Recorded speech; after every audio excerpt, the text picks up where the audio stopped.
ఇగో మన ఆడోళ్ళం ఏం చేస్తాం, మనం ఏమైనా వంకొచ్చుకున్నాం అనుకో ఒక 10 మందికి చూపిస్తాం. చూపించినాక దానిలో ఒక 2-3 నచ్చలేదని అన్నారు అనుకో అయిపోయే, ఇక 7 నచ్చిన దాన్ని పక్కకి ఎడతాము. 2-3 చెప్పిన దాన్ని మా ఇంటిలో పెట్టుకుంటాం. అబ్బాయి ఇది మంచిలేదట, ఎప్పుడు ఆపాస్ ఇవ్వాలా, అబ్బా నేను రేపు ఎప్పుడు నిజం బతుకోవాలా, అయ్యో మా వాళ్ళు ఆపాస్ ఇచ్చేస్తంటే ఏమంటారు ఏం పాడు. ఇక ఇదేనేమోనేమో మన ఆడోళ్ళకు. ఇక మన ఇంట్లో ఏమంటారు, అవే తెచ్చుకున్నాక తెచ్చుకుంటావు, వచ్చినాక ఏంటికి నచ్చదు నీకు, ఏంటికి నచ్చది అని అంటారు. మనం ఏడా జాగనిస్తాం, మనం ఎట్లన్నా ఆపాస్ ఇచ్చిందాకా ఊకొనే ఊకోను.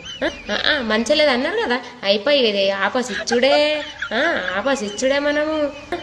ఇక షాపింగ్ మాల్కి పోయినా కాడ వాళ్ళు మనకు చూపించిన అక్కల దగ్గరకు పోతాం కదా, ఇక వాళ్ళు ఇట్లా ఇస్తారు.